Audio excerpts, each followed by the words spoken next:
Hello viewers, welcome back to my channel. My name is Swati और आज की video में हम डिस्कस करने वाले हैं class 6 maths chapter 3 playing with numbers की एक्सरसाइज 3.5 का पहला क्वेश्चन। तो देखते हैं पहले क्वेश्चन में क्या कहते हैं। Which of the following statements are true. पूछ रहा है कि इनमें से कुछ स्टेटमेंट्स दे रखी है, इनमें से ट्रू कौन सी है और फॉल्स कौन सी है। तो पहली स्टेटमेंट पढ़ते हैं।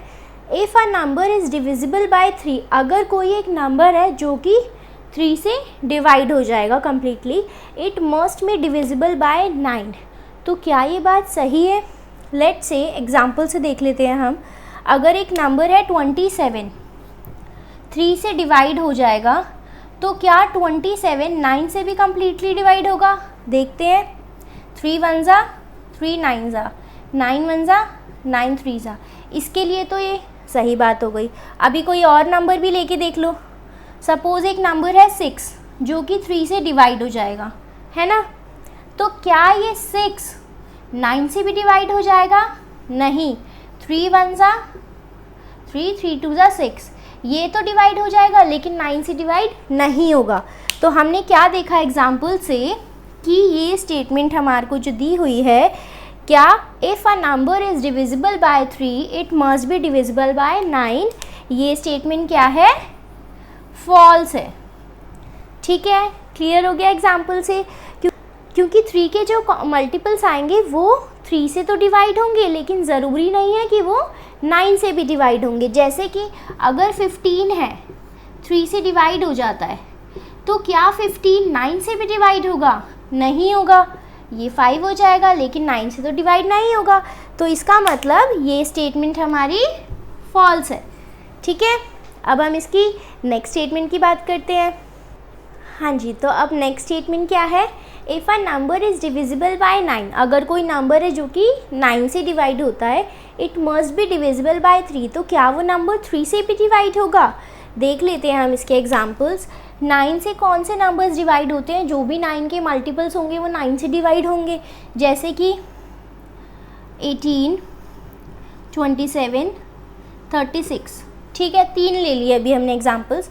तो ये सारे नंबर्स 9 से डिवाइड होंगे, है ना। 9 2 जा 9 3 जा 9 4 जा, है ना, होगा ये। अब क्या ये नंबर्स 3 से भी डिवाइड होंगे? देख लेते हैं। 18 27 36। 18 3 से डिवाइड होगा, इसको भी 3 से, इसको भी 3 से। डिवाइड करके देख लेते हैं। 3 1 जा 3 6 जा 18, 3 1 जा 3 9 जा 27, 3 1 जा 3 12 जा 36। तो हमने क्या देखा? 3 एग्जाम्पल्स लिए। हमने देखा कि जो नंबर अगर 9 से डिवाइड हो रहा है तो वो नंबर 3 से भी डिवाइड होगा ही। ठीक है, तो ये था पार्ट बी। अब हम चलते हैं इसके पार्ट सी पे। अब हम बात करते हैं पार्ट सी इस क्वेश्चन का। क्या है वो? A number is divisible by 18 if it is divisible by both 3 and 6। ठीक है, कोई एक नंबर है जो कि 18 से डिविजिबल है। ठीक है, if it is divisible by both 3 and 6, जो कि ये वाला नंबर 3 एंड 6 दोनों से ही डिविजिबल होगा। तो क्या ये स्टेटमेंट ट्रू है या फॉल्स? तो हम एग्जाम्पल देख लेते हैं।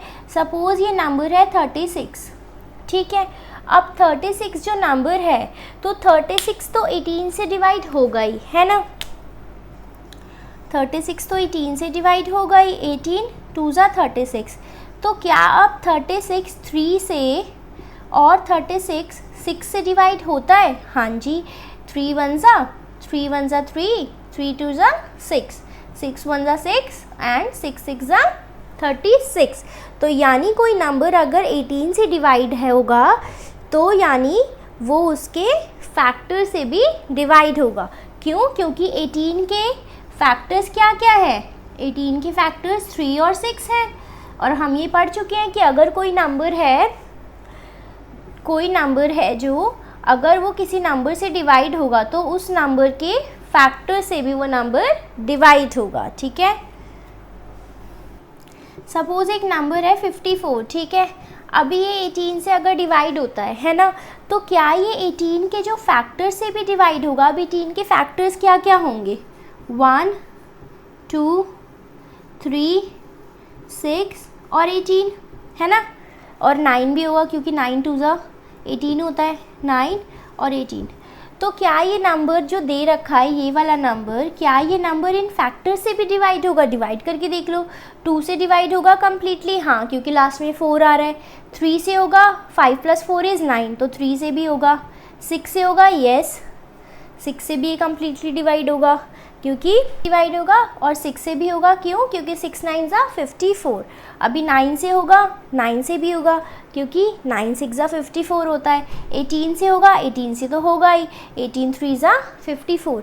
यानी कहने का ये मतलब है कि अगर कोई नंबर है और वो नंबर एक नंबर से डिवाइड हो रहा है, तो उस नंबर के जो फैक्टर्स होंगे ना, उन फैक्टर से भी ये वाला नंबर कम्प्लीटली डिवाइड होगा। ये वाले नंबर्स डिविजिबल होंगे इस नंबर के, ठीक है। तो अब हम इसका नेक्स्ट एग्जांपल करते हैं। अब हम करते हैं इसका पार्ट डी, जो कि है if a number is divisible by 9 and 10 both. कोई एक नंबर है जो कि 9 और 10 दोनों से डिवाइड होगा, then it must be divisible by 90। तो ये ट्रू है या फॉल्स हम देखते हैं। कोई एक नंबर है जो कि 9 और 10 से डिवाइड होता है, तो क्या वो उसके प्रोडक्ट से भी डिवाइड होगा? चलो देख लेते हैं। ये 9 और 10 जो नंबर्स है, इसमें देखते हैं हम इसके पहले फैक्टर्स बना लेते हैं। 9 1 ज़ा 9, 3 3 ज़ा 9, फिर 1 × 10 एंड 2 5 ज़ा 10। अभी देखो इन दोनों नंबर्स में क्या नंबर कॉमन है? सिर्फ एक ही नंबर कॉमन है, कौन सा? नंबर 1, है ना। सिर्फ एक ही तो कॉमन है और कुछ भी कॉमन नहीं है, यानी 9 और 10 क्या हो गए? कोप्राइम नंबर्स हो गए ना। और अभी डिविजिबिलिटी रूल में हमने क्या पढ़ा था कि अगर कोप्राइम नंबर्स होंगे, ठीक है, तो उनका जो प्रोडक्ट आएगा इन कोप्राइम नंबर्स का, यानी 9 × 10, इनका जो प्रोडक्ट आएगा वो भी इस x नंबर से डिविजिबल होगा। तो हमने ये डिविजिबिलिटी रूल में पढ़ा था, तो यानी दिस स्टेटमेंट इज़ ट्रू, ठीक है। क्लियर हो गया ना ये क्यों हुआ है? क्योंकि हम ये रूल में पढ़ चुके हैं कि ये दोनों नंबर्स कोप्राइम नंबर्स है, तो इनका प्रोडक्ट भी इस नंबर से कम्प्लीटली डिवाइड हो जाएगा। अब हम बात करते हैं पार्ट ई की। तो पार्ट ई क्या कहता है? इफ़ 2 नंबर्स आर कोप्राइम, अगर कोई नंबर्स दो कोप्राइम हैं, at least one of them must be prime, तो कोई ना कोई एक नंबर उनमें से प्राइम होगा। तो क्या ये स्टेटमेंट ट्रू है? ऑब्वियसली ये स्टेटमेंट ट्रू नहीं है। अभी अभी हमने एक एग्जांपल करा था, 9 और 10 ही ले लेते हैं। चलो 9 और 10 क्या है? क्या ये कोप्राइम नंबर्स है? देखते हैं इनके फैक्टर्स करके। 1 × 9, 3 × 3, 1 × 10, 2 × 5। अभी देखो सिर्फ क्या नंबर कॉमन है? नंबर 1 कॉमन है ना। तो क्या ये नंबर्स कोप्राइम है? हाँ, ये कोप्राइम तो है, लेकिन क्या 9 और 10 प्राइम है? इनमें से एक भी नंबर प्राइम नहीं है। एक और एग्जांपल ले लेते हैं। हमने इससे पहले वाली एक्सरसाइज में पढ़ा था कि कोप्राइम जिसमें निकालना था, जिसमें 18 और 35 दिया हुआ था हमें, ठीक है। अभी 18 और 35 में क्या है ये नंबर्स? 1 × 18, 2 × 9, 3 × 6, फिर 35 के 1 × 35, 5 × 7। अभी इसमें से क्या कॉमन है? सिर्फ एक ही नंबर कॉमन है, तो यानी ये दो नंबर क्या है? कोप्राइम है। लेकिन ना तो 18 प्राइम नंबर है, ना ही 35 प्राइम है ना। तो यानी ये वाली स्टेटमेंट क्या हो गई? फॉल्स। कि अगर दो नंबर्स कोप्राइम है तो ज़रूरी नहीं है कि उनमें से एक नंबर प्राइम होगा, वो दोनों कॉम्पोजिट नंबर्स भी हो सकते हैं, ठीक है। क्लियर हो गया? तो ये था हमारा पार्ट ई। अब हम करते हैं पार्ट एफ। अब हम बात करते हैं पार्ट एफ की, जो कि है all numbers divisible by 4 must also be divisible by 8। इसमें क्या कहा है कि सारे नंबर्स जो 4 से डिवाइड होंगे वो 8 से भी डिवाइड होंगे। अभी हम इसका एग्जांपल देख लेते हैं। लेट से हमारे पास है नंबर 4 की टेबल में क्या आता है? 20, ठीक है। 20 4 से कम्प्लीटली डिवाइड हो जाएगा, 4 1 ज़ा 4 5 ज़ा, है ना। अब क्या 20 8 से भी डिवाइड होगा? नहीं डिवाइड होगा, है ना। 8 से तो डिवाइड नहीं होता 20, यानी ये स्टेटमेंट क्या हुई, फॉल्स। कोई नंबर अगर 4 से डिवाइड है तो ये ज़रूरी नहीं है वो नंबर 8 से भी डिवाइड होगा। इसका हमने एग्जाम्पल भी ले लिया। आप कोई और भी एग्जाम्पल देख सकते हैं, जैसे कि 60 है, 4 से डिवाइड होता है, 15 4 जा 60 होता है, तो क्या 60 8 से भी डिवाइड होता है, नहीं होता, है ना। तो ये हमने एग्जाम्पल से चेक कर लिया कि ये स्टेटमेंट फॉल्स है। अब हम इसकी अगली स्टेटमेंट देखते हैं। अब हम बात करते हैं पार्ट जी की, वो है all numbers which are divisible by 8 must also be divisible by 4।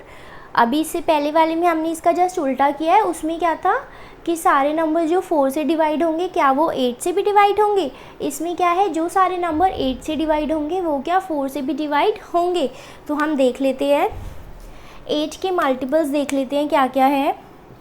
16, 24, 32। अब क्या ये नंबर्स 4 से भी डिवाइड होंगे, 4 से भी डिवाइड होगा, ये भी 4 से डिवाइड होगा और ये भी 4 से डिवाइड होगा, ठीक है। एक तो ये हो गया कि इसके जितने भी मल्टीपल्स होंगे वो 4 से ऑब्वियसली डिवाइड होंगे। अच्छा, अब क्यों डिवाइड होंगे, क्योंकि 1 मल्टीप्लाई बाय 8, 2 मल्टीप्लाई बाय 4, तो यहाँ पे फैक्टर्स क्या हो गए हमारे पास 8 के, 1, 2, 4 एंड 8, यानी 4 इसका क्या है, फैक्टर है। और हमें पता है कि अगर कोई नंबर एक नंबर से डिवाइड हो रहा है तो उस नंबर के जो फैक्टर्स होंगे, जैसे कि यहाँ पे 8 है और यहाँ पे जो इसका फैक्टर है वो क्या है 4, तो यानी 4 से भी वो सारे नंबर्स जो कि 8 से डिवाइड होते हैं वो सारे नंबर 4 से भी डिवाइड होंगे, ठीक है। ये हम डिविजिबिलिटी रूल में पढ़ चुके हैं। तो यानी दिस स्टेटमेंट इज़ ट्रू, ठीक है। क्लियर हो गया ना। क्या बताया है मैंने कि अगर कोई नंबर 8 से डिवाइड होगा तो वो 4 से भी डिवाइड होगा। क्यों होगा, क्योंकि 4 8 का क्या है, फैक्टर है ना। तो अब हम बात करते हैं इसके नेक्स्ट पार्ट की, जो कि है if a number exactly divides two number separately. अगर एक नंबर है जो कि दो नंबर्स को अलग अलग डिवाइड कर देता है। लेट्स से वो नंबर है 3, ठीक है, वो दो नंबर्स को डिवाइड कर रहा है अलग अलग, 6 हो गया और एक हो गया 15, ठीक है। सपोज़ ये हो गया कि एक नंबर जो कि दो नंबर्स को अलग अलग डिवाइड कर रहा है तो it must exactly divide their sum. तो अगर हम इन दोनों को ऐड करेंगे तो क्या ये वाला नंबर उसको भी डिवाइड करेगा, देखते हैं। 6 + 15 करेंगे तो क्या आएगा 21। अब 21 क्या 3 से कम्प्लीटली डिवाइड होगा, हाँ जी होगा, 3 7 सा 21 होता है। अभी एक और एग्जांपल देख लो, अगर 4 है, ठीक है,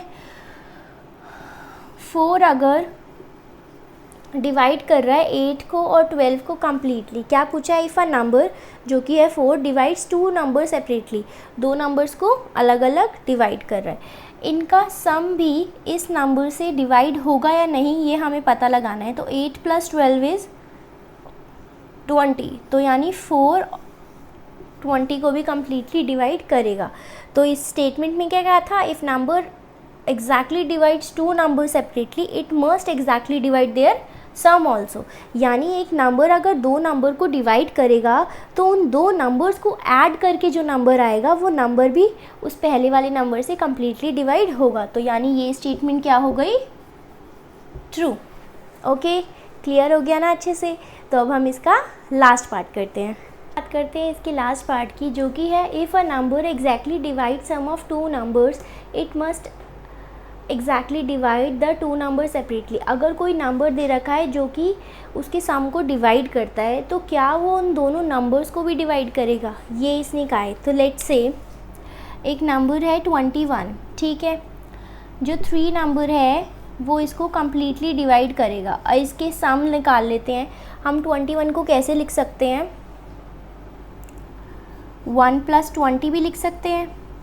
तो क्या 3 1 को भी डिवाइड करेगा और 20 को भी डिवाइड करेगा, नहीं।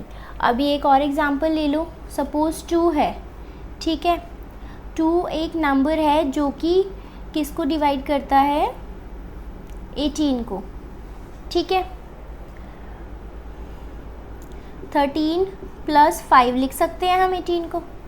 सॉरी 5, हम 18 को कैसे लिख सकते हैं 13 + 5। तो क्या ये नंबर 13 और 5 को डिवाइड कर रहा है सेपरेटली?